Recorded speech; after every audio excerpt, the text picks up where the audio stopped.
Russia Ukraine మధ్య యుద్ధం మొదలై ఇప్పటికి 2 సంవత్సరాలు కావస్తుంది. ఇంకొక వారం 10 రోజులైతే. ఇలాంటి సందర్భంలో ఈ రెండు దేశాల మధ్య యుద్ధానికి సంబంధించి ఎలాంటి కంక్లూజన్ రావట్లేదు. ఎవరు గెలిచారు, ఎవరు ఓడిపోయారనేటువంటి చెప్పుకునేటువంటి విధంగా కూడా పరిస్థితులు అక్కడ క్రియేట్ కావట్లేదు. రోజు రోజుకి యుద్ధం కొనసాగుతూనే ఉంది. కాకపోతే కొన్ని ప్రాంతాలు ఉక్రెయిన్లో రష్యా ఆక్రమించినటువంటి వాస్తవం అయితే మనకు కనపడుతుంది. అయితే తాజాగా రష్యాకు చెందినటువంటి భారీ ల్యాండింగ్ నౌక సీజర్ కునికోవ్ను ధ్వంసం చేసినట్టుగా ఉక్రెయిన్ ఇంటెలిజెన్స్ డైరెక్టరేట్ ప్రకటించింది.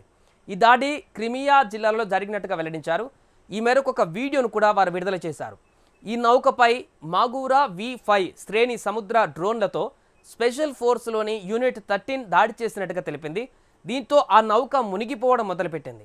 అక్కడ రష్యా దళాలు సహాయ కార్యక్రమాల కోసం హెలికాప్టర్లను కూడా ఉపయోగించినట్టుగా కూడా స్థానిక మీడియా కథనాలు కూడా చెబుతున్నాయి. ప్రాణ నష్టం వివరాలు తెలియరాలేదు, కానీ మాస్కో మాత్రం ఈ ఘటనపైన మౌనం వహిస్తోంది. సో దీనిపైన ప్రశ్నకు క్రెమ్లిన్ ప్రతినిధి దిమిత్రీ పెస్కోవ్ మాట్లాడుతూ ఈ విషయాన్ని రక్షణ శాఖలోని వారికి అడగాలన్నారు. సీజర్ కునికోవ్లో రష్యా ప్రాజెక్ట్ 775 కింద తయారు చేశారు. ఇది 87 మంది సిబ్బందిని తీసుకువెళ్ళగలదు. అదేవిధంగా సిరియా, జార్జియా, ఉక్రెయిన్ యుద్ధాలలో ఇది కీలక పాత్ర పోషించింది. ఇటీవల కాలంలో రష్యాకు చెందినటువంటి చాలా ముఖ్య నౌకలు కూడా నల్ల సముద్రంలో ఉక్రెయిన్ దెబ్బకు మునిగిపోయాయి. ఒక దశలో రష్యా నల్ల సముద్ర దళంలోని నౌకలను నోవోరో స్యాక్ పోర్ట్ తరలించవలసి వచ్చింది. ఫిబ్రవరి నెలలోనే ఉక్రెయిన్ 2 నౌకలను ముంచేసినట్లయింది. సో 1వ తేదీన జరిపినటువంటి దాడిలో ఒక మిసైల్ బోటును ధ్వంసం చేసింది. అప్పుడు కూడా మాగూరా V5 వినియోగించింది.